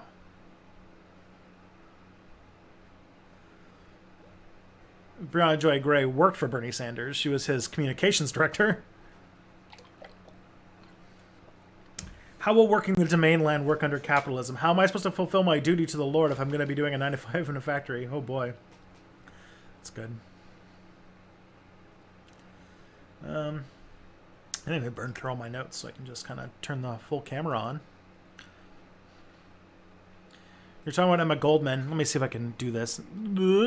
If you can see, people have seen this before, but I got that print of Emma Goldman right up there of her, what's it called? Of her mugshot from when she was arrested in 1901, I want to say. It's pretty cool. And Neera Tanden, that's the person I was talking about, yes. Or Joyanne Reed. I think Joyanne Reed was the person who had the body language expert come on to attack Bernie Sanders. And Neera Tanden was the person who had the time-traveling bloggers post a bunch of her, like her homophobia. Because she, what's it called? People called her out on her blog posts from 2008 that were like super, super homophobic. And then she blamed it on, Russian hackers, even though these things were like in the Wayback Machine and stuff like that. So it's like these Russian hackers traveled back in time to hack her blog and write all those articles.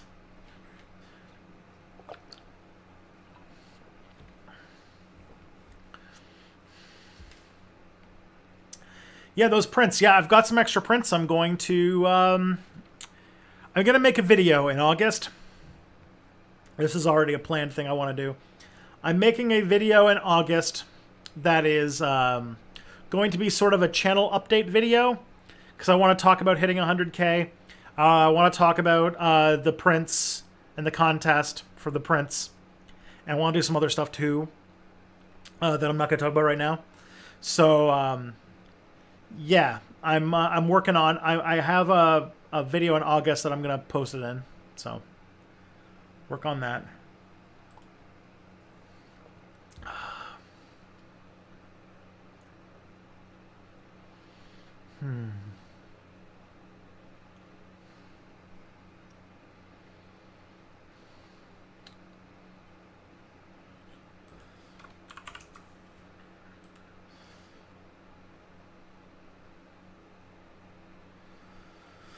Oh.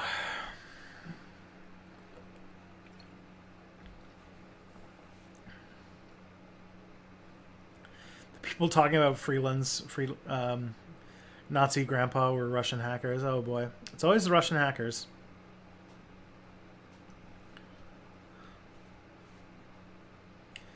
Remember when Neera Tanden was being pushed to be part of Biden's cabinet and it fell apart? That felt good. That was fun.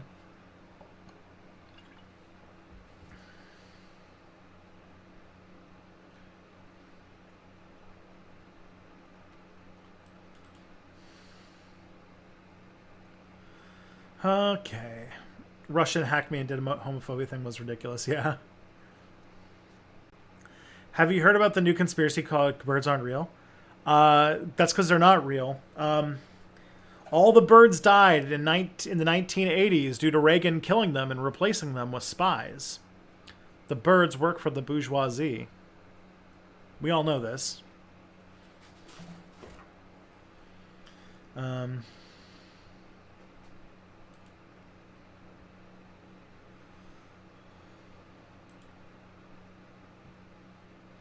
Since you keep changing the title card for the Thatcher video, you might as well use the... Do you think you might use the image of a splitting image Thatcher puppet? I don't know. I feel like that'll get me in trouble. Because the thing is that the Thatcher one is like it's kind of, I don't know. It's a bit much. Maybe.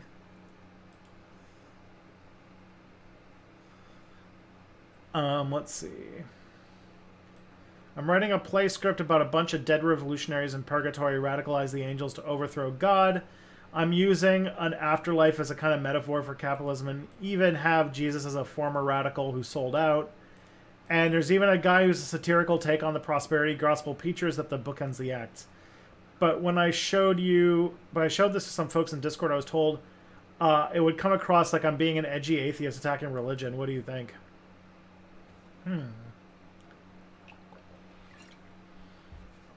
I mean,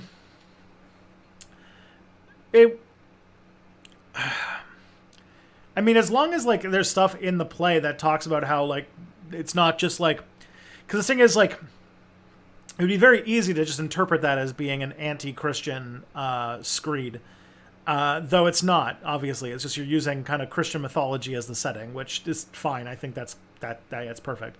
But maybe if it includes language that makes sure that it's not like you're just not thinking of Christians as the butt of the joke, I guess, is what I would think.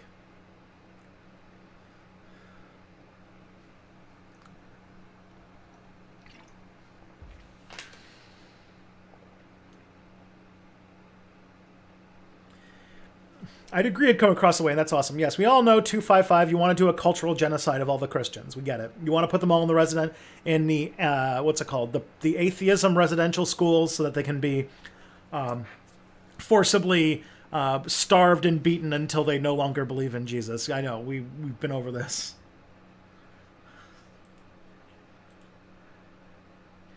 Interested observer on Discord. Do you believe, with the background of your recent series of the militia movement, that the less than successful, is that even a correct phrase, withdrawals from Iraq a decade ago and Afghanistan more recently has the potency to inspire another wave of right-wing militia growth? Oh, yeah.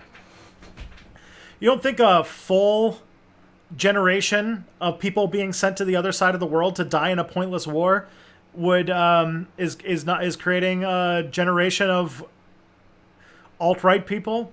Now, I don't know if like the idea that we were just about to win Afghanistan and we pulled out, I don't know if there's going to be like that kind of narrative like there was with Vietnam, just because like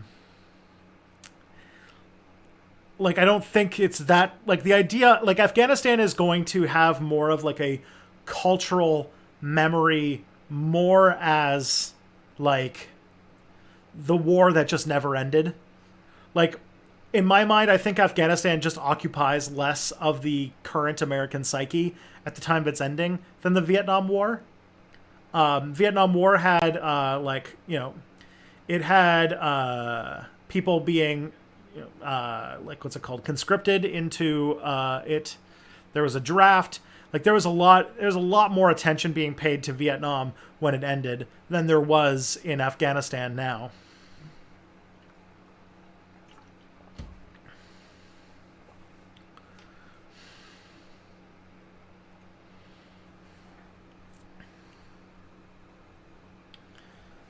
Yeah.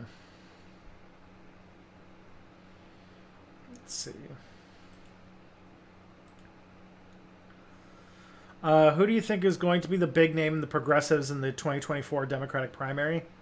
If there is a competitive Democratic primary, my guess is that there's going to be a few people, like maybe like 2 or 3 candidates that are going to try and claim the Bernie Sanders mantle, and that none of them are going to be able to get his support. My guess is that if we ever end up in a competitive Democratic primary, that Elizabeth Warren will probably run again, and Bernie, because Bernie is Bernie just forgives too easily, he's probably going to support her. That would be my guess. And it's going to disappoint everybody.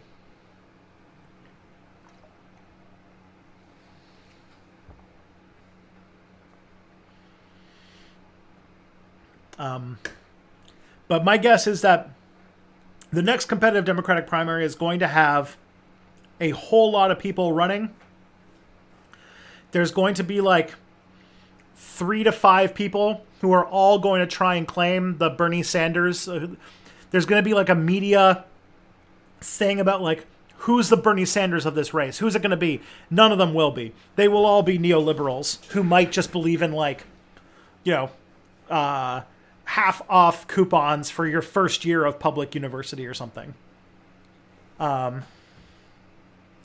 my guess is that the 2024 primaries are probably not going to be very competitive.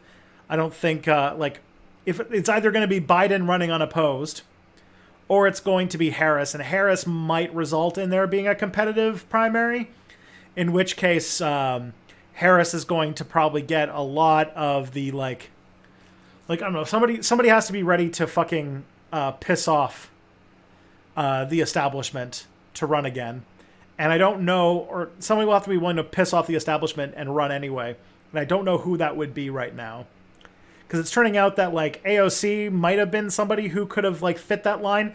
But it's becoming more and more apparent that she's willing to compromise on some of her positions in order to toe the Democratic Party line, that she doesn't want to fight the Democratic Party anymore.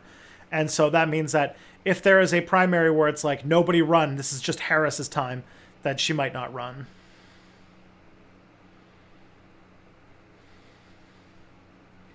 Why doesn't Trump just say he's going to run again? Mostly because he wants to be able to not, if it looks like it's not going to work out.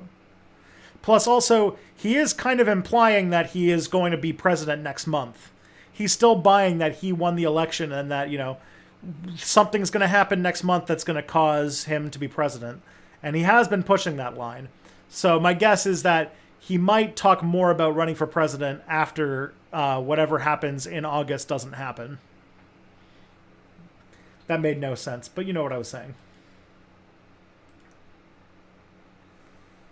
Are there any left-wing / socialist songs I'm a fan of? The Internationale, The Red Flag. Have you ever thought of doing a historical context, some more well-known ones? I haven't done... a music video like that would be strange. I like the Workers song by the Dropkick Murphys. They're pretty good. That's pretty good.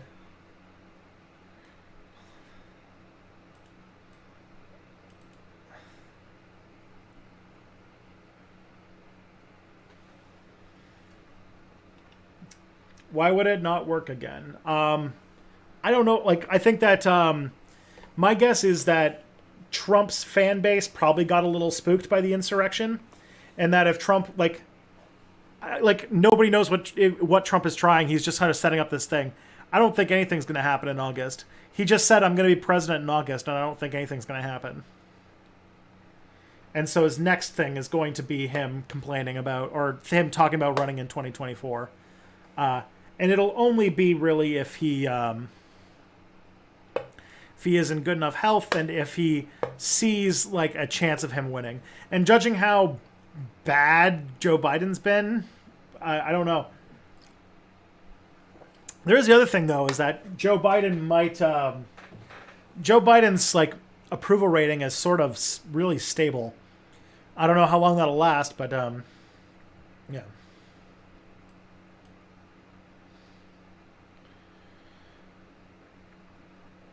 Trump's going to surprise everyone with an actual coup next month. Well, I'll believe it when I see it. I don't know if he's got the like, I think after the insurrection, a lot of his people are not going to like put their lives on the line for him when push comes to shove. I hope that I'm not going to have to eat those words. That's, yeah. Just trying to make a joke. Okay. Yeah, I don't know. I know that Trump has made some statements about how he thinks he's going to be president next month. I don't think he actually believes it. But also, I don't exactly know what the claim is that that's going to lead to him actually doing that. I don't know what the story is. Because I read history books mostly.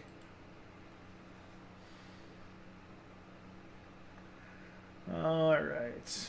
Where's my chat?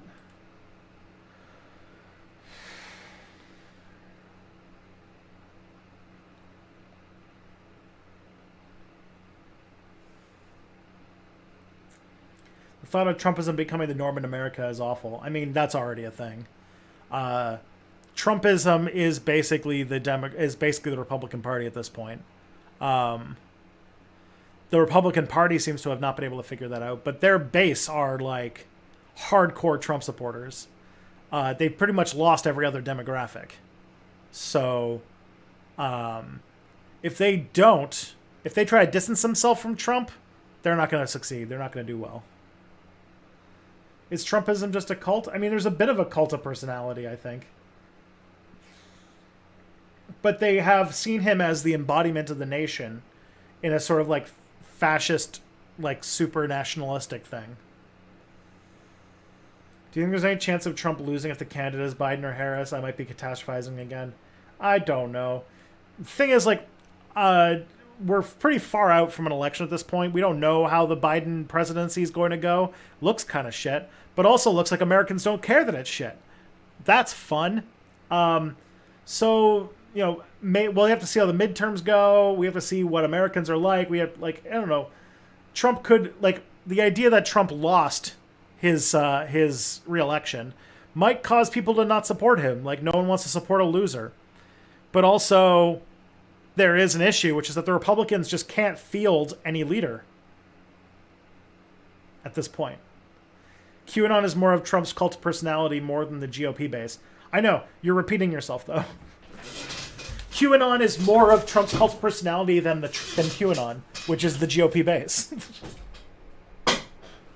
Like, a majority of Republicans believe that the election was stolen. A complete fabrication.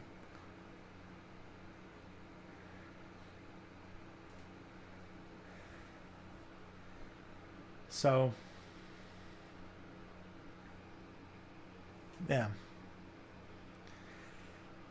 Like, there's not, like, the Republicans have lost so much. I don't know. Like, I think that if Trump runs again, it shows the Republican Party is in a lot of trouble. And if he wins, it shows that Joe Biden has really fucked up. I think if they try to, like, you know, twist the arm of the Democratic Party to push Kamala Harris into the top of the ticket, despite the fact that the primary showed that nobody had that much, like, nobody liked her, nobody's a fan, then, like, yeah, they might still lose to Trump, and it's going to be, like, absolutely awful. But I'm hoping that if Harris, like, if Biden says he's not running for a second term, and Harris declares that she's running for president, that there will be a competitive Democratic primary, and that people will take that as an opportunity to run. I hope.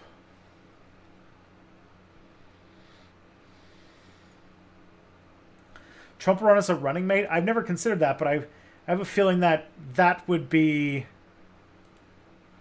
Trump running as a running mate, I feel like would not work. Trump would never put himself in second place like that. Never. Trump would wipe the floor with Harris. I don't know. It really depends upon how sad Trump is, but it definitely would not. It would definitely be in his favor. Any idea what a Kamala presidency would look like? No idea. She has shown absolutely no position that she actually believes in and won't just go back on. It'll probably be basically the same as a Biden presidency. The exact same shit. Because that's all, like, what's it called? She's just, like Joe Biden, she's just a vehicle for the party's kind of entrenched bureaucracy. Joe Biden as president. Have you guys, like, okay. I'm reading The Lord of the Rings right now, so it's on my mind. But if you guys remember from the Two Towers, Joe Biden is like that king of Rohan who is like a billion years old and like just like brain dead mumbling, and the Democratic Party is the I think his name's like Wormtongue or something, who's just like basically like just hearing mumblings from the like brain dead king and being like, the king says that they want to do everything that I want to do. And that's basically like how America is running right now. So, Theoden. Oh, that's his name. Right.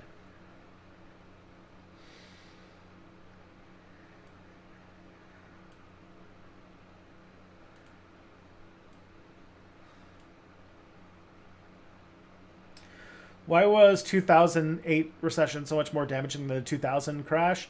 The dot-com crash, it was just not nearly as big. The 2008 crash was the biggest economic crash since 1929. Like, it was massive.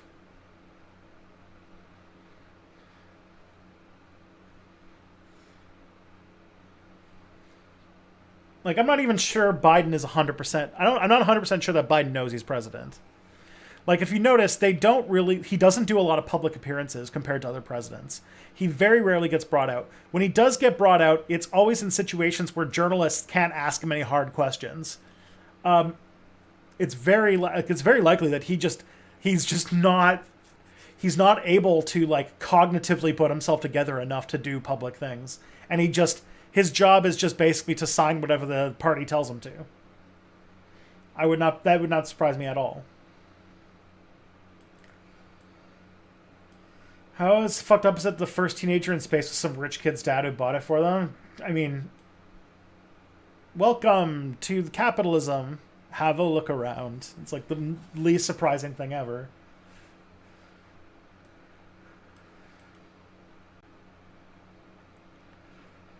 Feels uncharitable, especially lately, because he has been holding more public speaking events.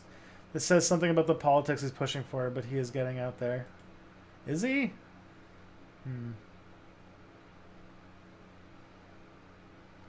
What's he been doing? The only time I've heard him be out in public was when he threatened to run over a journalist with his car for asking him a question about Israel. That's the last, like, public event that I've heard about him being at.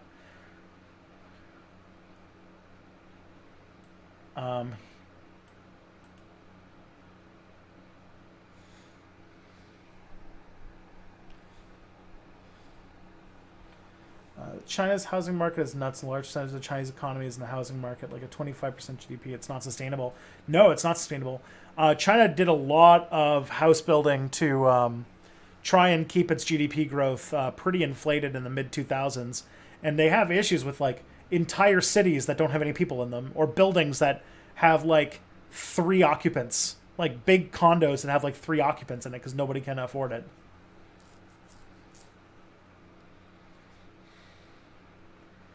Based Biden runs over journalists. Get the fuck out of here. Why would you be for running over journalists? That's gross. Biden attended the G7 and didn't wear a mask. Yeah. Maybe this new COVID wave could be a real test, because Joe Biden did a lot of things for handling COVID really wrong, like reopening too fast, opening schools too quickly, and and now the U.S. is, like, lagging behind when it comes to vaccination rates. And they're having a huge outbreak of COVID in the summer. Like, what's it called? Like, don't Americans go back to school next month? What are you going to do then? How are the GOP in trouble? They're one election cycle away from maybe installing a dictatorship in the U.S. Now that is catastrophizing. Boris Johnson has gotten COVID again. Are you serious?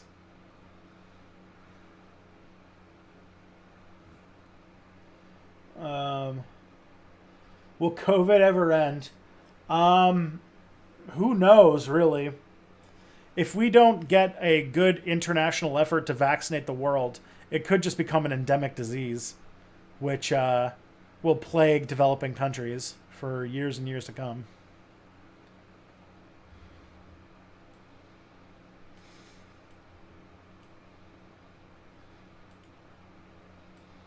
He's isolating again. Jesus Christ.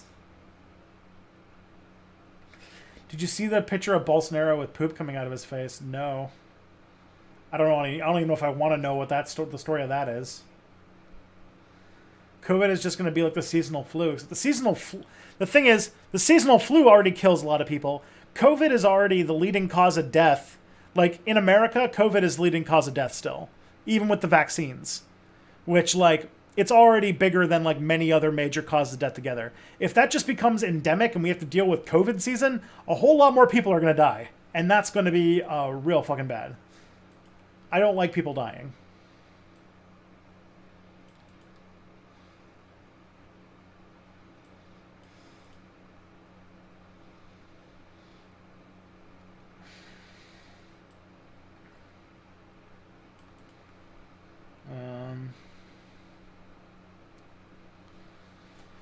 No, it won't, but at some point we're just going to go back to normal anyways.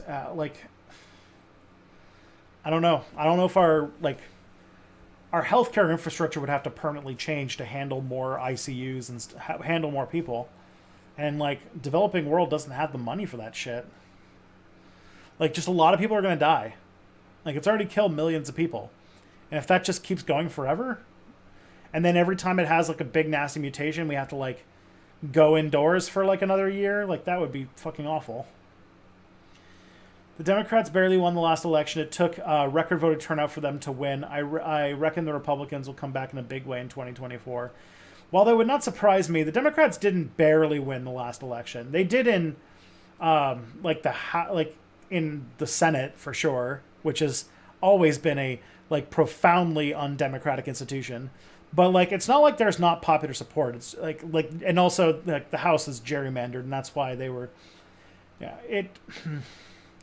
Like there was a video that came out today that showed like it's like 5-6%. There are like 5 or 6% more Democrats than there are Republicans. Like it's like a really not close. And that it's just like anti-democratic mechanisms of the U.S. state that are causing things to be that are causing Republicans to even be like competitive. And so it's like even if that is the case, could they still win anyway? And it's like, I mean, I guess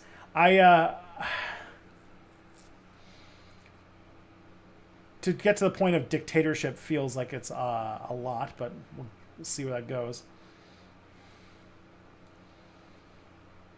Opinions on Baudrillard? I don't really have much to say on Baudrillard.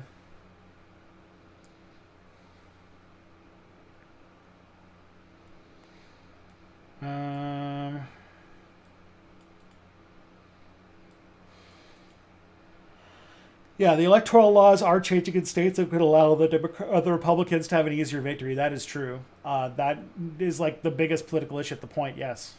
At this point, yes. But I'm also not counting... Like, I'm not counting on their elections before they're lost, I guess, is the thing. Like, to say that these laws that are going to make it harder to vote is going to lead to a Republican one-party rule in a dictatorship is, like, that's a lot. There's a few steps that need to happen in that process.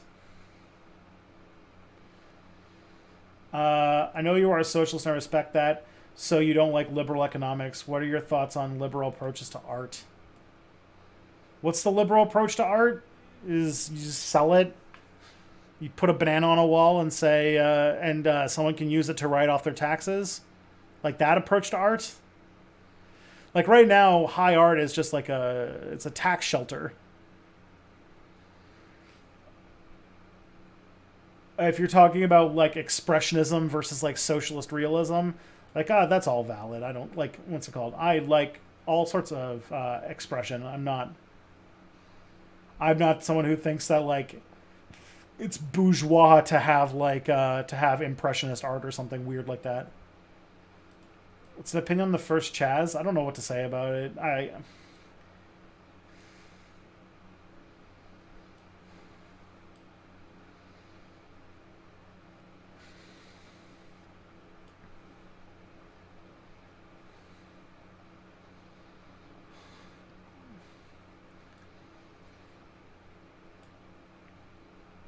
We can't do shit about it at the moment because of the dipshit cinema and Exxon's degenerate sycophant Joe Manchin.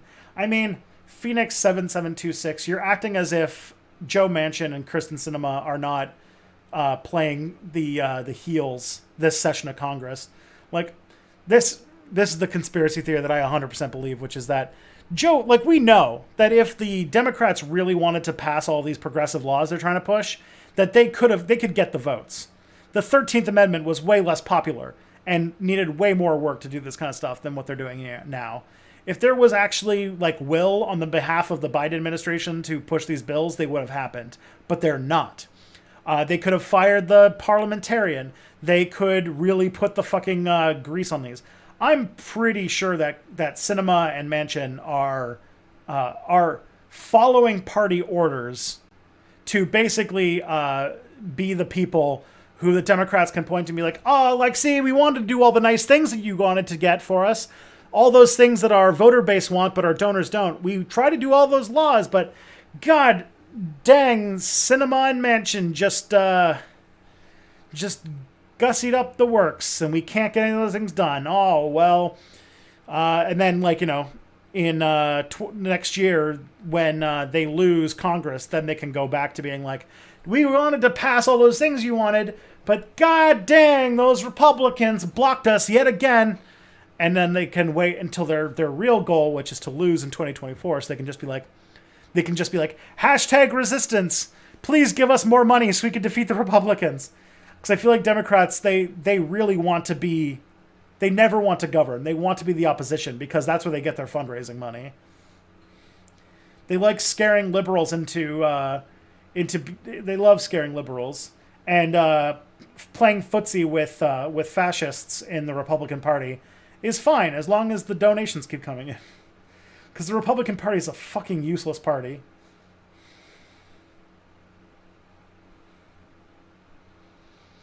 Can I ask what 255's AD's deal is? He just keeps spamming the chat with questions. I mean, I don't know. I think his job is just to write down questions that he has. And I'm not the only person he does this to. I think like he just wants every individual streamer to answer every individual thought that he's ever had or something like that. I don't know.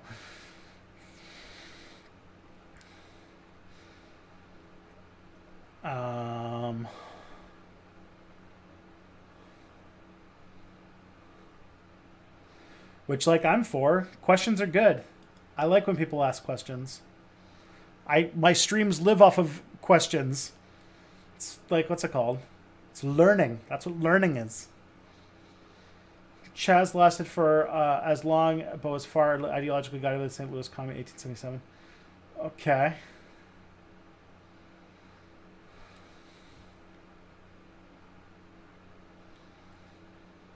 What were we saying? Picasso was a communist. That's pretty cool.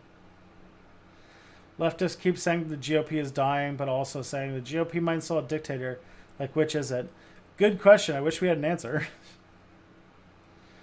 Can't predict the future. If they fired the parliamentarian, the GOP could sue them. I don't know. The Republicans have done that in the past, and they didn't get sued.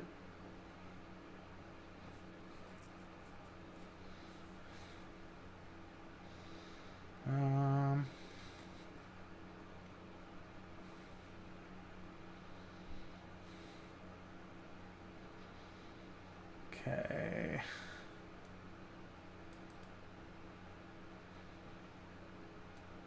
I do not let worm-brained Biden and the corporate cells of the DCCC off the hook for the complicity in the Republican destruction of the USA. Huh? How do you know I do this to other people? I thought you said you do.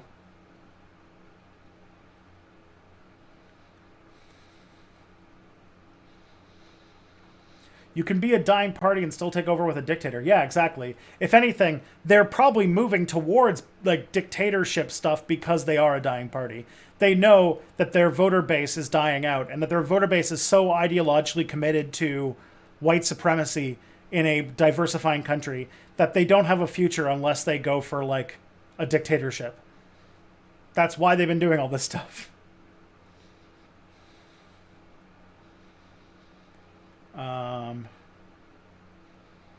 This year's 150th anniversary of the Paris Commune. That's pretty sweet.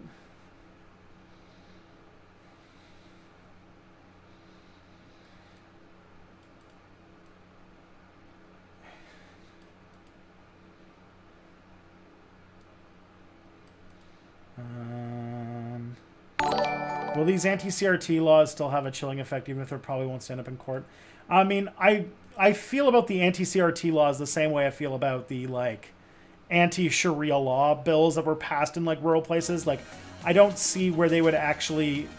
They wouldn't stand up in court, and also the idea of, like, what they would actually apply to is a big old question mark. Do you have Twitch and YouTube at the same time? Yeah, I do. I'm switching between... I have, like...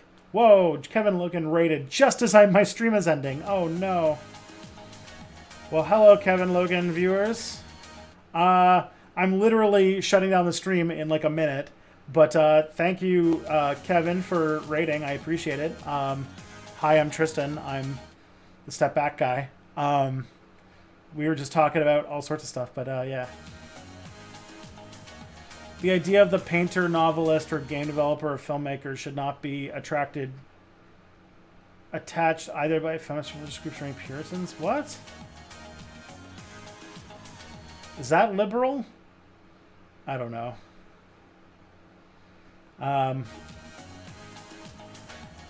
Is anti-CRT just lost cause redux? It feels like it, yeah. Oh boy. Hello and goodbye. Love your work. Thank you, Amber. Thank you for super chat. All right. I really got to like look at who is rateable right now. Lumiru. Nice. Everyone likes Lumiru. They're pretty great. All right, everybody. It's been real. I'll be back next week. And